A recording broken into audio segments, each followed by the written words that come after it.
নমস্কার। আমরা গত এক মাস ধরে ক্যাম্পেইনে ছিলাম। 18th লোকসভা নির্বাচন শেষ হলো আমাদের এলাকায় 13ই মে, আর নির্বাচনী ফলাফল 4th জুন শেষ হল। আমি আজকে আপনাদের সঙ্গে একটু দেখা করার ইচ্ছা হলো যে আমি আপনাদেরও ধন্যবাদ জ্ঞাপন করি যে এত গরমে এই যে এক মাস টানা প্রচার প্রসারে আপনারা সব সময় আমাদের ছায়াসঙ্গী থাকবেন, তার জন্য আপনারা সবাই ধন্যবাদের পাত্র। সবচেয়ে ঊর্ধ্বে আমি ধন্যবাদ দিই আসানসোল লোকসভার জনসাধারণ মানুষকে, বয়োজ্যেষ্ঠ গুরুজনদেরকে, আমাদের ভাই আর বোনদেরকে, যারা 13th মে সকাল 7টা থেকে বিকেল 6টার মধ্যে বাড়ি থেকে সমস্ত কাজ ছেড়ে রাষ্ট্রীয় পর্বের এই কাজে নিজের যোগদানটা দিলেন। আমি তার জন্য ধন্যবাদ জানাই তাদেরকে যে তারা প্রায় 5,46,000 ভোট দিয়ে আমাকে আশীর্বাদ দিয়েছে। এই রাষ্ট্রীয় পর্ব 18th লোকসভায় আসানসোল লোকসভার একজন জনপ্রতিনিধি নির্বাচিত বা নিজের জনসেবক নির্বাচিত করার একটা সুযোগ ছিল। সংবিধানের তত্ত্বাবধানে এই সুযোগের মাধ্যমে ভারতবর্ষের 543টা লোকসভা কেন্দ্র নিজের এলাকার প্রতিনিধি নির্বাচিত করেন। এই সুযোগটা সম্পূর্ণভাবে প্রয়োগ করেছেন। আমি সবাইকে ধন্যবাদ দেই, যারা আমাকে ভোট দিয়েছে তাদেরকেও, যারা আমাকে ভোট দেয়নি তাদেরকেও, যারা আমার পোস্টার লাগিয়েছে তাদেরকেও ধন্যবাদ জানাই, যারা আমার পোস্টার ছিঁড়েছে তাদেরকেও ধন্যবাদ জানাই, যারা আমার পোলিং এজেন্টকে পোলিং কেন্দ্রে, বুথ কেন্দ্রে বসার সহযোগিতা করেছে তাদেরকেও ধন্যবাদ জানাই, আর যারা তাদেরকে ধমক দিয়ে মেরে তাড়িয়ে দিয়েছে তাদেরকেও ধন্যবাদ জানাই। এই ধন্যবাদটা কেন জানাই, তার মূল কারণটা হচ্ছে যে সবাই এই রাষ্ট্রীয় পর্বে যোগদান করলেন। তাদের সংস্কার, তাদের সংস্কৃতি, তাদের পার্টির নীতি, তাদের পার্টির আইডিওলজির অনুসারে তাকে অনুসরণ করে, তাদের নেতার নির্দেশ অনুসরণ করে তারা ব্যবহারটা করেছে। আসানসোল লোকসভার জনগণ তাতেই বুঝতে পারবে যে এই প্রতিনিধি নির্বাচনে তারা সঠিক ছিলেন না কিছু ভুল করেছে, সেটা আজকে বোঝানো যাবে না। আর যারা চুরি করেছে, আমি তো ভাবছিলাম সবাই পত্রকার বন্ধুরা যারা আমার ছায়া সঙ্গী ছিল তারাও বললো যে দাদা ডাকাতি হয় না, কিন্তু প্রক্সি ভোট পড়েছে। এটা সবাই বলেছে, প্রত্যেক পত্রকার বলেছে, প্রত্যেক দল, মানে যত দল নির্দল যারা ছিল তারা সবাই এইটা স্বীকার করেছে যে প্রক্সি ভোট শাসক দল মেরেছে। আমরা আশা করেছিলাম কতটা মারতে পারে। আপনি জানেন যে ফেব্রুয়ারি মাসে আমাদের পশ্চিমবাংলায় একটা পত্রপত্রিকায় একটা রিপোর্ট বেরোয় যে পশ্চিমবঙ্গের যে ভোটার লিস্ট আছে তার মধ্যে অনেক ভুয়া ভোটার আছে। এটা কোনো নতুন কথা নয়।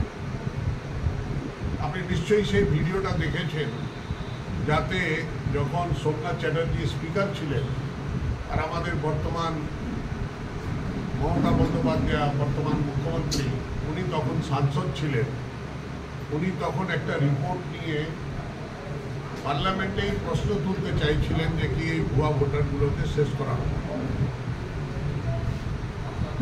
সোমনাথ বাবু ওনাকে অ্যালাউ করেননি বলতে, তখন উনি সমস্ত কাগজগুলো ছিঁড়ে ওনার টেবিলের উপরে ফেলে দিয়েছিলেন যে ভুয়া ভোট যতদিন থাকবে ততদিন পর্যন্ত কোনো দল কিছু করতে পারবে না। আমি 2 মার্চ ইলেকশন কমিশন অফ ইন্ডিয়াকে আমার বর্ধমান দুর্গাপুরের সাংসদের রূপে আমি 48 নম্বর বর্ধমান পূর্ব কেন্দ্র আর 39 নম্বর বর্ধমান দুর্গাপুর কেন্দ্র আর 40 নম্বর আসানসোল কেন্দ্রের জন্য আমি এক্সেল ফাইল দিয়ে একটা আমার উকিলের মাধ্যমে একটা পিটিশন ফাইল করি ইলেকশন কমিশন অফ ইন্ডিয়া। আর ইলেকশন কমিশন অফ ইন্ডিয়াকে সেই পিটিশনটা দেখানো হয়। ওখানে ওটাকে বলা হয় ডেমোগ্রাফিক্যালি সিমিলার এন্ট্রি, অর্থাৎ একটা লোকের নাম 3 জায়গায় আছে, মানে মিউনিসিপ্যাল কর্পোরেশনেও আছে আর পঞ্চায়েতেও আছে। তেমন অনেকটা এন্ট্রি ছিল। আর এই 3টা বিধানসভা মিলিয়ে, এই 3টা লোকসভা মিলিয়ে প্রায় 1 লক্ষ লিস্টে নাম ছিল। তো আমরা চেয়েছিলাম যে এগুলো কম্পিউটারের মাধ্যমে তাকে চিহ্নিত করে, সময় ছিল তখন ইলেকশন ঘোষণা হয়নি, তাকে এটা ডিলিট করা হোক। তখন দিল্লি থেকে চিফ ইলেকশন কমিশনার ওটা পাঠালেন আমাদের, দেখুন 5 ফেব্রুয়ারি 2024 ইলেকশন কমিশন অফ ইন্ডিয়ার রিসিভ করা এই চিঠিটা, যার মধ্যে লেখা আছে যে request on behalf of Shri S.S. Ahluwalia, member of parliament PC 39, Bardhaman Durgapur Parliamentary Constituency, West Bengal, for deletion of demographically similar entries, DSCs, fake voters from the electoral rolls of PC 38, PC 39 and PC 40. আর তার সঙ্গে সঙ্গে আমি তার লাগিয়েছিলাম যে তাদের এই 3 জায়গাকার total যে ভোটার আছে, ভোটার লিস্টটা সিডিতে ওনাকে দেওয়া হয়েছিল। আর দেওয়ার পর ওনারা এই সমস্ত চিঠিটা, আমার চিঠিটা ডিটেলটা সিইও ওয়েস্ট বেঙ্গলকে পাঠিয়ে দেন, যাতে এটাকে তদবির করে বার করা হোক। তারপরে আপনি হয়তো খবরের কাগজে পড়েছিলেন যে একদিন শুভেন্দু অধিকারী নিজের একটা ডেলিগেশন নিয়ে আর 42টা কনস্টিটিউয়েন্সির ভোটার লিস্টগুলো একটা ঝুড়িতে ভরে কয়েকটা ঝুড়ি গিয়ে জমা করেছিলেন বেঙ্গল যে সিইও আছেন ওয়েস্ট বেঙ্গলে আমাদের ইলেকশন কমিশন অফ ইন্ডিয়ার, ওখানে জমা দেওয়া হয়েছে। আমি কিন্তু খুঁজে পাই যে কি আমাদের আসানসোল, দুর্গাপুর অ্যান্ড বর্ধমান পূর্ব এই ডিলিশনগুলো হয়, যাকে আমি ওই প্রশ্নে আসছি না। প্রায় 1 লক্ষ ভোটার এই 3টা লোকসভা, তো এটা প্রক্সি ভোটারের মধ্যেই তারা, কেন তাদের নামে কার্ড ইস্যু হয়েছে, সব কিছু হয়েছে, যে কোনো লোক সেই কার্ডটা নিয়ে যেতে পারে আর দেখাতে পারে আর ভোটটা দিতে পারে। যদি প্রতিবাদ না হয়, কেউ যদি ওকে না আটকায়, কার্ডটা দেখিয়ে সে ভোটটা দিতেই পারে। এই ইলেকশনটা এই পরক্ষর মধ্যে হয়েছে। আমি আসি এখন সেকেন্ড পর্যায়ে। আমি যদি প্রতিনিধি হতাম তো কি করতাম? আমি যদি প্রতিনিধি হতাম তো আপনাদের মাধ্যমে প্রতিশ্রুতি দিয়েছিলাম যে যতগুলো বন্ধ কারখানা আছে তাদের খোলাবার ব্যবস্থা। সবচেয়ে বড় ক্রাইসিস আছে এখানে জলের কষ্ট। আমাদের একদিকে বরাকর নদী আছে, একদিকে দামোদর নদী আছে, আর একদিকে অজয় নদী আছে, তা সত্ত্বেও জলের কষ্ট। চান করার জন্যও জল পাওয়া যায় না, খাওয়ার জন্যও জল পাওয়া যায় না, রান্না করার জন্যও জল পাওয়া যায় না। গ্রামীণ এলাকায় বিশেষ করে জলটা, যেটা আমাদের কেন্দ্রীয় সরকারের যে যোজনা আছে হর ঘর জল, হর ঘর নল আর হর ঘর নল के माध्यम से जल, সেই যে জলধারা যেটা আছে সেটা পশ্চিমবাংলায় বহু জায়গায় ইমপ্লিমেন্ট করেছেন। পিক অ্যান্ড চুজ আছে।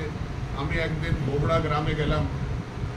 বোবড়া গ্রামের মানুষ দেখালো, বললো যে কি যেহেতু আমরা বিজেপিকে ভোট করি সেই জন্য আমাদের এলাকায় জল দেয়।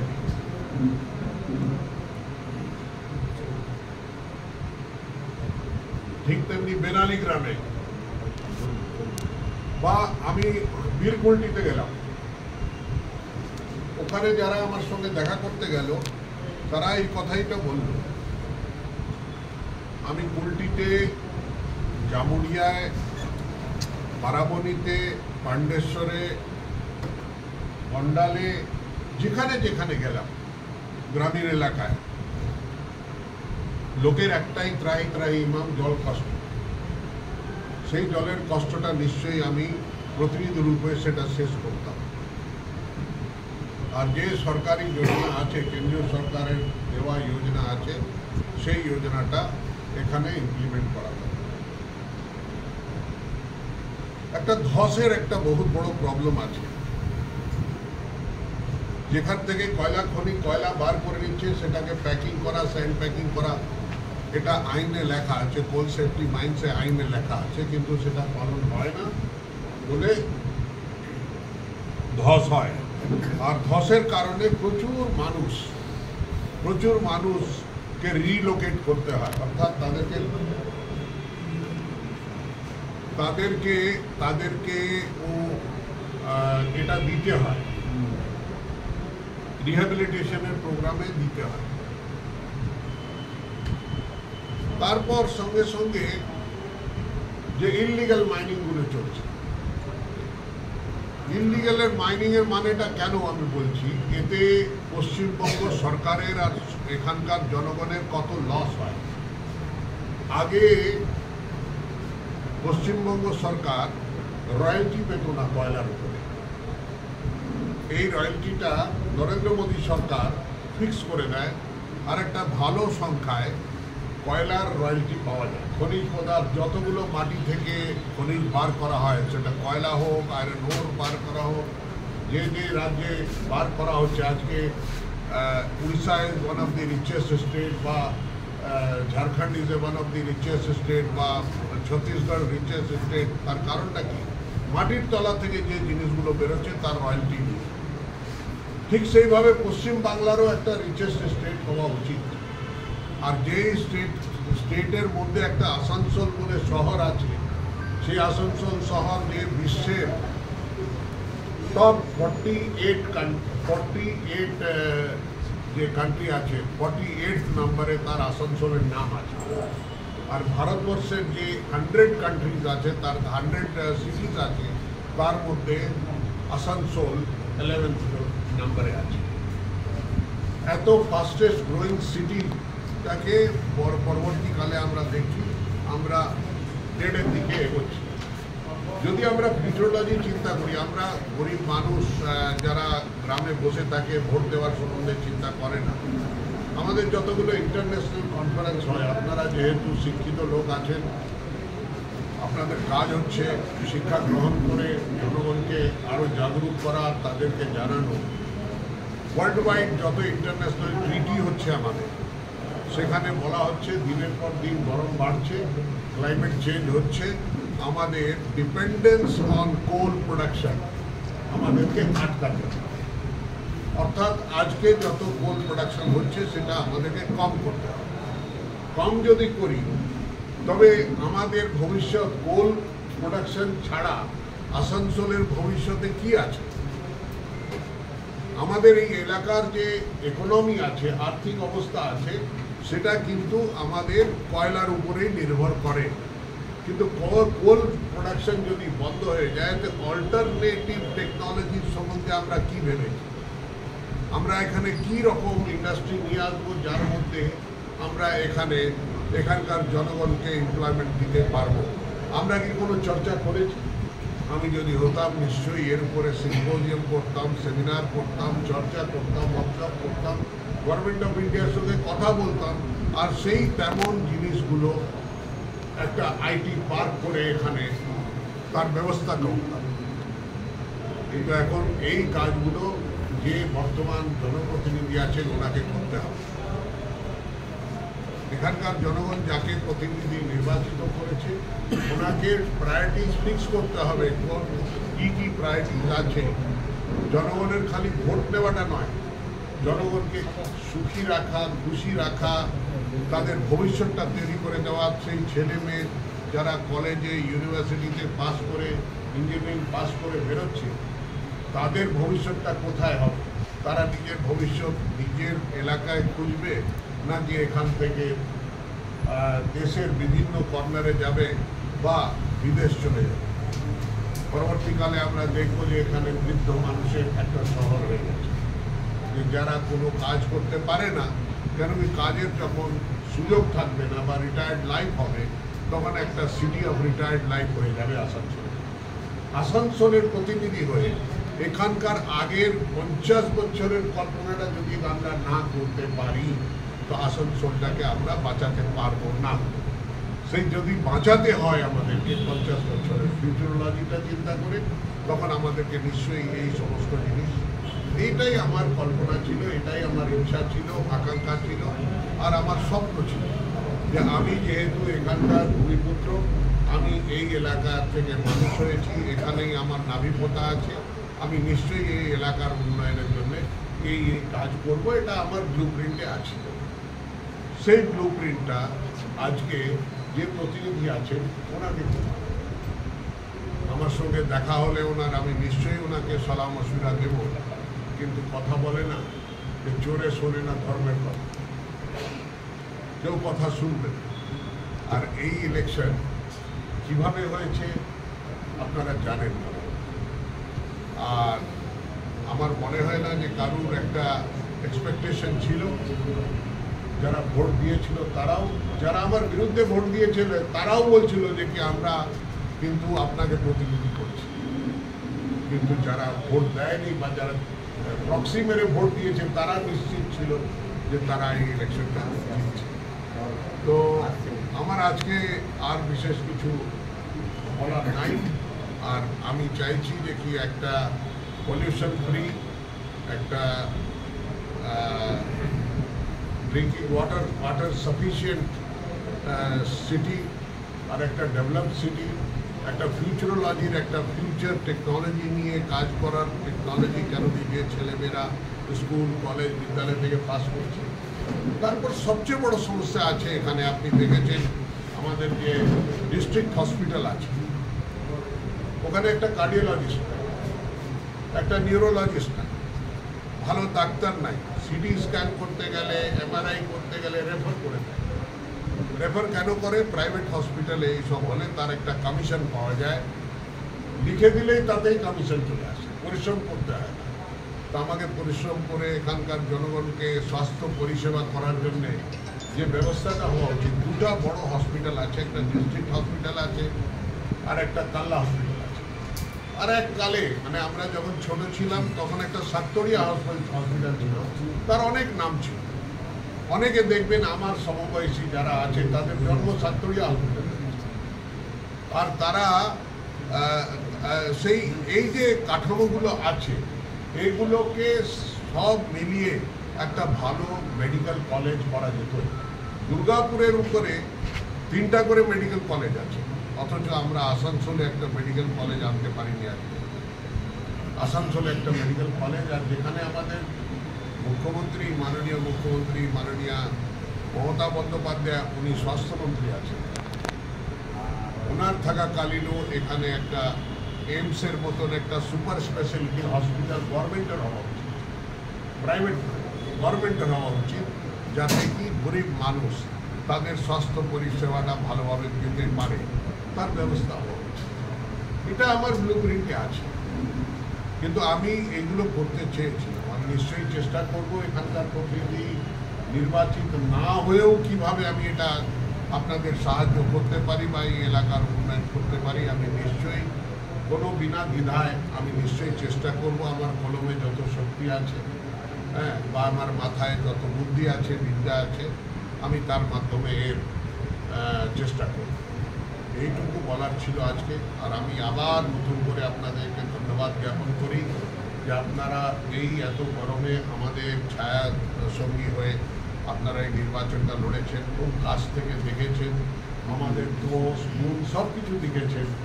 বিচার করবেন, কোনো জায়গায় যদি আমাদের তরফ থেকে কোনো ত্রুটি হয়ে থাকে বা আমরা উচ্চকণ্ঠে যদি আপনাদের সঙ্গে কথা বলে থাকি, তো নিজের ভাই, নিজের পরিবারের সদস্য মেনে ক্ষমা করবেন। আর ভবিষ্যতে যদি কোনো দিন কাজে লাগতে পারি, নিশ্চয়ই আমাকে ডাকবেন। আমি আপনার পাশে আপনারা আমাকে পাবেন। তার সঙ্গে সঙ্গে আমি ধন্যবাদ জানাই এখানকার অ্যাডমিনিস্ট্রেশনকেও, যে তারা শান্তপ্রিয়। 42টা লোকসভায় নির্বাচন হয়েছে, একটা মাত্র নির্বাচন কেন্দ্র আছে আসানসোল, যেখানে গর্বের সঙ্গে আমি বলতে পারি কোনো হিংসক ঘটনাটা ঘটেনি। আর তার জন্যে দায়ী হচ্ছেন আপনারাও, যে আপনারা ঘটাতে দেন নাই, যেমন কোনো জিনিসকে প্রশ্রয় দেন নাই, স্কুপ নিউজ দেন নাই, সেন্সেশনাল নিউজগুলোকে বার করেন নাই। আর দ্বিতীয়টা হচ্ছে আমাদের administration, district administration, police administration, আর আমাদের যে ইলেকশনের প্রসেস আছে, কারোর বিরুদ্ধে আমার কোনো কমপ্লেন্ট নেই। খুব ভালোভাবে সব কিছু হয়েছে। আর আপনারা দেখেছেন আমাদের তরফ থেকে কোনো বাধা সৃষ্টি করার চেষ্টা হয়নি, কোনো বিরোধ করার চেষ্টা হয়নি। কিন্তু সেইভাবে জনগণের যে গণতন্ত্র আমাদের পূর্বপুরুষরাই অধিকারটা দিয়েছেন, প্রত্যেক 5 বছরের আপনি আপনার প্রতিনিধি নির্বাচিত করতে পারবেন। সারা ভারতবর্ষে 543টা জায়গায় নির্বাচন হয়েছে, কিন্তু এই 41টা পশ্চিম বাংলা ছাড়া কোনো জায়গায় ক্লাশ হয়নি, কোনো জায়গায় ভায়োলেন্স হয়নি, কোনো জায়গায় বোমা ফাটেনি, কোনো জায়গায় মানুষ মারা যায়নি, কেউ ঘর ছাড়া নাই, হ্যাঁ, কাউকে বুথ থেকে তুলে বার করে দেয় নাই, কিচ্ছু হয়নি। শান্তিপ্রিয়ভাবে ইলেকশনটা হয়েছে, তার পরিপূর্ণ হয়েছে। আর কালকে হয়তো আমাদের এনডিএ সরকার শপথ নেবেন, সরকারটা হবে। আর যতগুলো কাজ করার একটা মিশন আছে এনডিএ, গ্লোবাল মিশনটা, সেই মিশনটাকে পরিপূর্ণ করার জন্য নরেন্দ্র মোদীজি তৃতীয়বার প্রধানমন্ত্রী হচ্ছেন, তার জন্যও সাধুবাদ। আর আপনাদের শুভেচ্ছার জন্যে, আপনাদের আশীর্বাদের জন্যই উনি হচ্ছেন। এই বলে আমার বক্তব্য শেষ করলাম। ধন্যবাদ। স্যার, আপনি যেটা হচ্ছে যে সেটা কমপ্লেন করেছিলেন, জানিয়েছিল, তাহলে নির্বাচন কমিশন কি সেটাতে মানে দেখলো না, বা ওরা একে পাঠিয়ে দিল সিও ওয়েস্ট বেঙ্গল।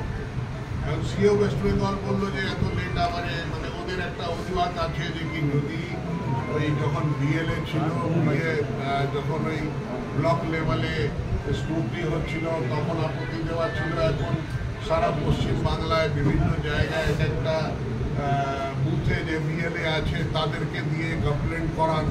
তো কমপ্লেন করান মানে কত বুঝতে পারছেন? সারা পশ্চিম বাংলায় যদি কমপ্লেন করানো হয়, আপনাকে দিয়েছি, আপনি করে নিন। আর কম্পিউটারে আজকাল তো একদম আপনার সঙ্গে সঙ্গে পাওয়া যায়, সঙ্গে একটা কমান্ড দিলে, একটা প্রোগ্রাম করে দিলে যে এটা কিভাবে চেঞ্জ করা হবে, একদম হচ্ছে। কোনো অসুবিধা নেই। सर, आपने अभी कहा कि आपने ब्लूप्रिंट तैयार किया था। पुराने जो सांसद थे आप भी हार गए हैं, लेकिन नए सांसद जो बने हैं उनको आप ब्लूप्रिंट का सजेशन करेंगे। लेकिन आपने एक बात भी बोली, बांग्ला में एक डायलॉग भी मारा, चोरेरा मुझे ना मोरमेर गोला। आपने क्या सांसद को क्या बोला, वो थोड़ा क्लियर कीजिए, किसको चोर बोला? मैंने ये नहीं बोला चोरे ना सुने धोरमेर गोला, मैंने ये बात कही। और वो मैंने उनको चोर नहीं कहा, मैंने जो प्रॉक्सी वोट मार के जिताया गया है उनको कहा है। सर, बोल रहे हैं कि आपने बोला है कि फॉल्स वोटर बहुत सारा है, ये चिट्ठी आपने लिखा था। ये डीएम प्रमाण है भाई। मैं आपको बोल रहा हूँ सर, डीएम के पास ऑल पार्टी मीटिंग रेगुलर हो रहा था, जहाँ पे आपका भी प्रतिनिधि रेगुलर जा रहा था। उन लोगों से हमने कई बार सवाल पूछा है, मगर इस तरीका का कोई भी हमारे पास रिपोर्ट नहीं आया आपके पार्टी के लोगों के पास से कि ये फॉल्स वोटर का इस तरीका का कोई घटना है। मेरी बात सुनिए, ऐसा है, ये चिट्ठी मैंने वर्तमान दुर्गापुर के सांसद के रूप में लिखी और मैंने उसके साथ साथ अपने चूंकि बर्दवान, पूर्व बर्दवान और पश्चिम बर्दवान मैं फ़र्क नहीं समझता हूँ, क्योंकि मैं पूर्व जो तत्कालीन बर्दवान है उसका पार्ट हूँ, इसीलिए 3 पार्ट में तो 2017 में हुआ है।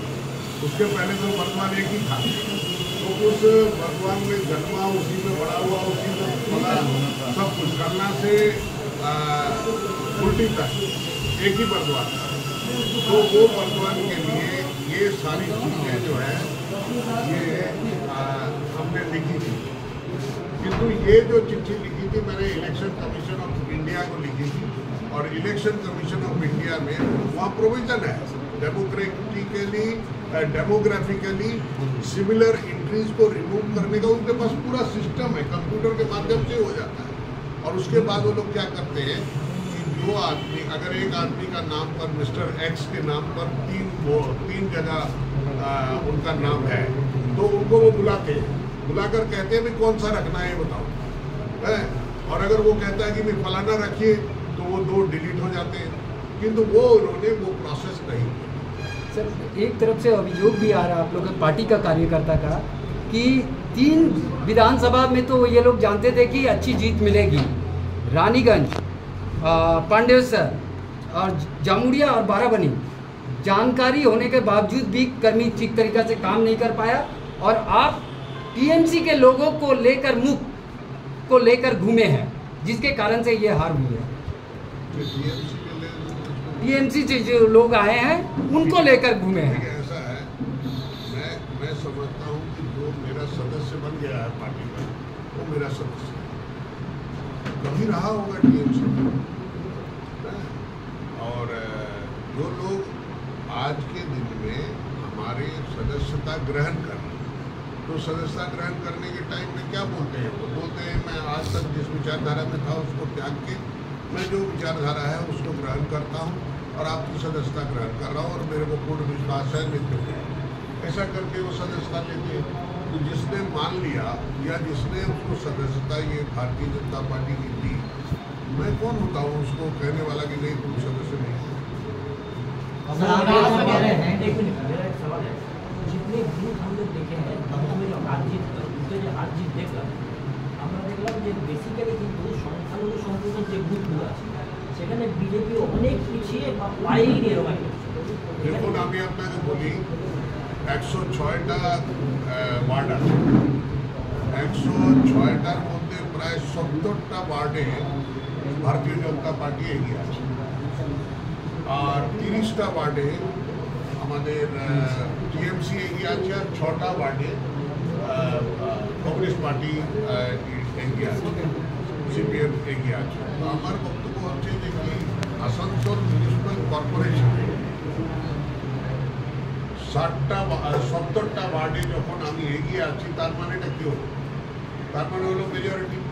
এখন রইল বারাবণীর 2টা ব্লক আর জামুরিয়ার ব্লক, তারপর পান্ডেশ্বরের 2টা ব্লক আর একটা আমাদের রানীগঞ্জের একটা ব্লক, হ্যাঁ, আসানসোল নর্থেরও একটা কর্পোরেশনে আছে। তো এই যে ব্লকগুলোতে যে এই ঘটনাটা ঘটেছে, আমি আমার প্রায় 345টা পোলিং স্টেশনে আমার লোককে বসতে দেব। যখন স্ক্রুটনি হচ্ছিল তখন আমি কিছু সেদিন আমি উপস্থিত ছিলাম, তো সেখানে তারা করলো কি, তারা বললো যে কি আমি কয়েকটা অবজেকশন রেজ করেছিলাম, কেন যে ওখানে গণনা হচ্ছিল যে হাইয়েস্ট ভোট যেখানে হয়, মানে অ্যাবনর্মালি বেশি ভোট যেখানে পড়েছে তার ফাইলটা দেখা হয়। তো তার ফাইলটা যখন বার করা হয় তার মধ্যে যে আপনারা নিজের এই দাগটা লাগানো হয়, তারপর সই করতে হয়। তো তার মধ্যে আমি দেখলাম সব জায়গায় থাম ইমপ্রেশন। থাম ইমপ্রেশন আছে। তো আমি জিজ্ঞেস করলাম যে কি থাম ইমপ্রেশন নাই কেন আছে, সই কেন নেই? কেন কি আমি যখন ভোট দিতে গেছিলাম তো আমি সই করেছিলাম, আর আমি দেখলাম সবাই সই করেছে। এখানে দেখলাম যে কি থাম ইমপ্রেশন আছে। থাম ইমপ্রেশন করাতে আমি জানতে পারলাম, ওনারা বললেন আমাদের ডিস্ট্রিক্টের ইলেকশন কমিশনারের মানে যারা ছিলেন, যাদের কন্ট্রোলে এখানে ইলেকশন হচ্ছিল, ডিএম অ্যান্ড এডিএম আর অনেক অধিকারী, তারা বললেন যে স্যার যাতে তাড়াতাড়ি হয় তার জন্য থাম ইমপ্রেশনটা নেব। কারণ তাড়াতাড়ি তো দুটাও জিনিস হতে পারে, এটাও হতে পারে যে বেশিক্ষণও এখানে সিসিটিভির কাছে থাকবে না, বেশিক্ষণ ভেতরে থাকবে না, আর তাড়াতাড়ি যতক্ষণ পর্যন্ত লাইনের লোকটা ভেতরে না আসে ততক্ষণ যদি দিয়ে দেওয়া যায়, তো এটাও হতে পারে। এটাকে এটা আছে। কিন্তু তার সেকেন্ড কথা বললাম যে এই বুথগুলোতে আমাদের লোক বসে, তো ওনারা খাতাটা বার করলেন, উনি বললেন যে 2 জন বসেছে, আইনত মিনিমাম 2 জন বসা উচিত। আমি বললাম কারা কারা বসেছে, তাতে দেখলাম একটা টিএমসি বসেছে আর একটা ইন্ডিপেন্ডেন্ট ক্যান্ডিডেটে বসেছে। আর সেই ইন্ডিপেন্ডেন্টের ক্যান্ডিডেটের দেখলাম যে ভোট যদি পরিমাণ দেখা হয় তো প্রায় নগণ্য। তো তার কারণটা কি হয়েছে, তার পোলিং এজেন্টটা কিনে নেওয়া হয়েছে। কিনেছে কারা আপনারা বুঝতে পারছেন, কেন কি 2 জনই কিন্তু একই দলের লোক বসে রয়েছে, আর ওরা বাদবাকিকে বার করে দিয়েছে, তার মানে কোনো পাহারা নেই। তারপর তো যা ইচ্ছা তাই হয়েছে। দাদা কলকাতা হাইকোর্টে দাদা একটা কোশ্চেন আছে।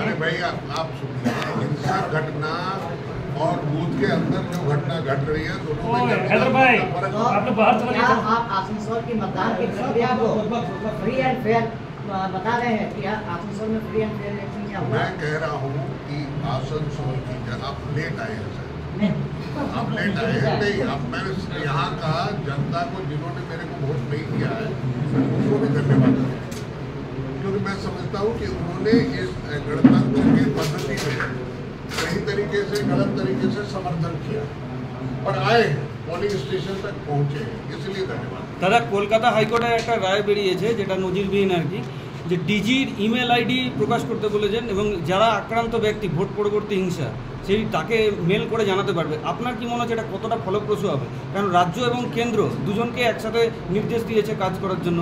এবং এটা যখন 2021 সালে ঘটনাটা ঘটেছিল তখনও এমন একটা রায় এসেছিল, তার ভিত্তিতে এটা পাঠানো হয়। হিউম্যান রাইটস কমিশন এসেছিল, তাদের যে একজন মেম্বার যে প্রাক্তন পুলিশ অফিসার আছেন উনি এসেছিলেন।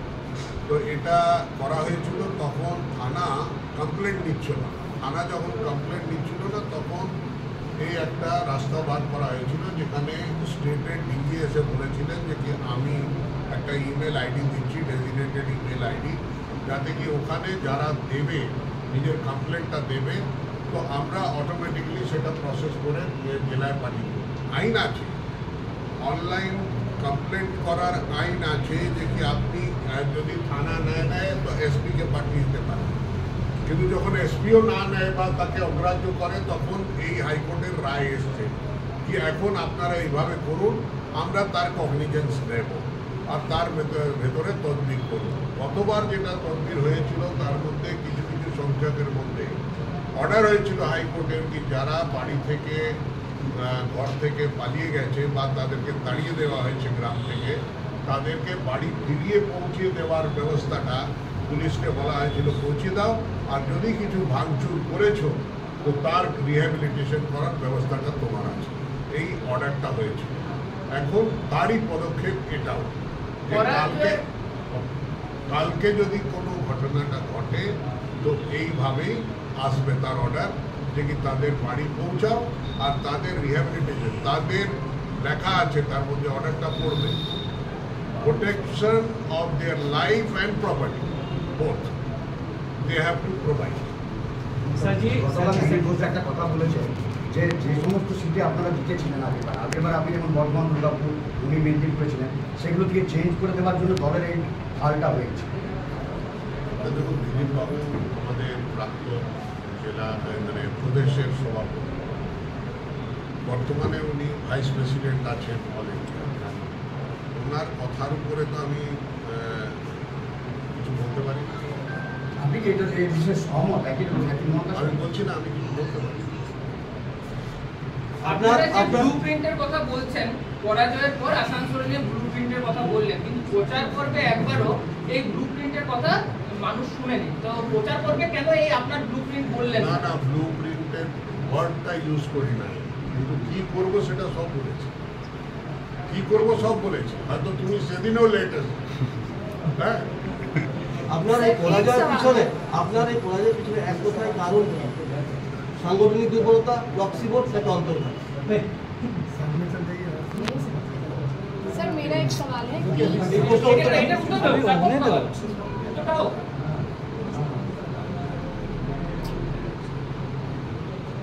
हाँ सवाल ये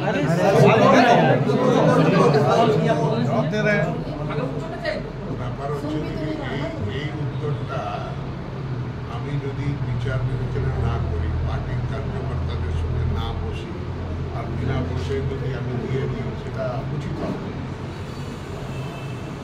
आप पूछिए मैडम, पूछिए।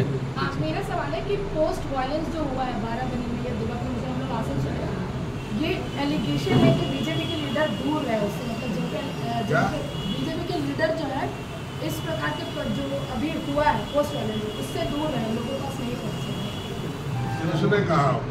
आपको किसने कहा? सर हम लोगों को दिखी नहीं है। अरे कहाँ से सपना देख रही है? मैं जिला सभापति खुद घर गए, उनसे बात कराए, उनकी पत्नी से बात कराए, उनके स्वामी से बात कराए, उनके परिवार के सदस्यों से बात कराई मेरी। हम लोग अपना सब ख्वाब पला देते हैं।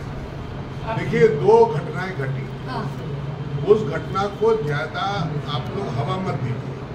मैं जो बात कह रहा हूँ आप उसका श्रेय खुद लीजिए। ये आसनसोल लोकसभा केंद्र में घटना नहीं घटी, इसका श्रेय लीजिए। ना कि घर में किसी का कोई झगड़ा हुआ, मारपीट हुआ, कुछ हुआ, उसको लेकर आप लोग हवा करते हैं। सर ये घर की घटना है, ये बोला गया है, अरे मैं बोल रहा हूँ, ये 12 बनी में बोला गया कि हमें घर से कौन निकाल के बोला? पीटा गया है। कौन बोला?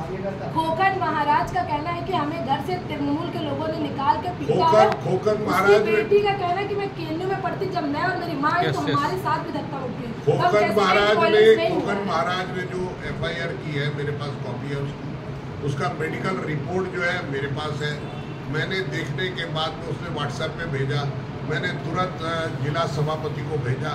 जिला सभापति ने खोखन महाराज से बात कराई और उसकी पत्नी जो है क्या शर्मिष्ठा महाराज, उससे बात कराई, उसके बच्चों से बात कराई। मैंने उनको एक आश्वासन दिया कि आप घर छोड़कर मत जाना, घबराओ मत, कुछ नहीं होगा। और उसको पुलिस ने भी आश्वासन दिया, ऐसा नहीं है। আপনি বললেন আসানসোলে বন্ধ কারখানা খোলানো আপনার মাথার মধ্যে রয়েছিল, দুর্গাপুরে আপনি 5 বছর MP ছিলেন, কটা বন্ধ কারখানা খুলিয়েছেন? ব্যাপার হচ্ছে যে বন্ধ কারখানাগুলো, হিন্দুস্তান ফার্টিলাইজার যেটা বন্ধ হয়েছে, কোন সালে বন্ধ হয়েছে?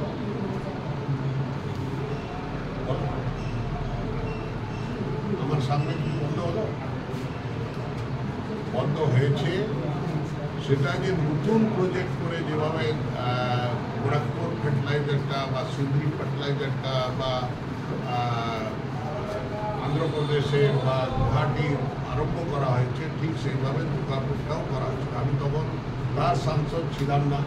আমি যখন বিহারের সাংসদ ছিলাম বা ঝাড়খণ্ডের সাংসদ ছিলাম, তখনও আমার কাছে ওখানকার যে শ্রমিক নেতা ছিল বাউরি, ও এসে আমার কাছ থেকে চিঠি লিখিয়ে নিয়ে যেত, আমি তাদের মিটিং করাতাম। বন্ধ হয়ে যাওয়ার পর যে এক্সপ্যানশনের জন্য জমি দরকার ছিল, পশ্চিমবঙ্গ সরকার সেই জমিটা দেয়নি।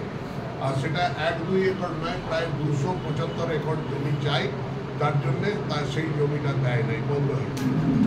আর যেটা MAMC বন্ধ হয়েছে, MAMCর জমিটা ইমিডিয়েটলি আড্ডা সেটাকে টেক ওভার করে নিয়েছে, পশ্চিমবঙ্গ সরকার টেক ওভার করে নিয়েছে। যখন কি একটা 3টা কোল ইন্ডিয়া পাওয়ার ইন্ডাস্ট্রি আর রেলওয়েকে নিয়ে একটা কনসোর্শিয়াম করা হয়েছিল, তারা 100 কোটি টাকা দিয়েছিল তার রিহ্যাবিলিটেশনের জন্য, মেক ইন ইন্ডিয়ার জন্য এটা আরম্ভ হবে। কিন্তু তার সঙ্গে সঙ্গে তার জমিটা অধিগ্রহণ করে দিল।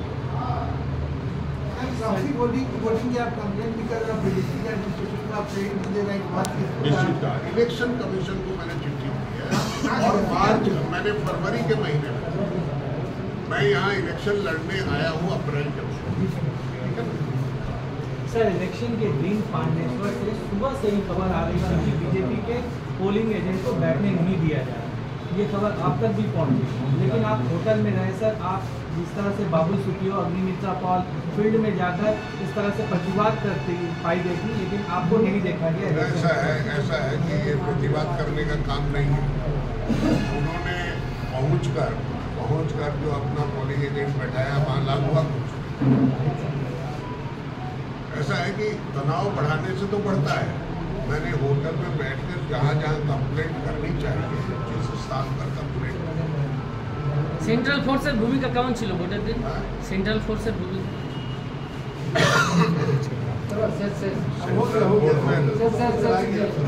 সেন্ট্রাল ফোর্সের ভূমিকার উপরে আমি কি বলবো?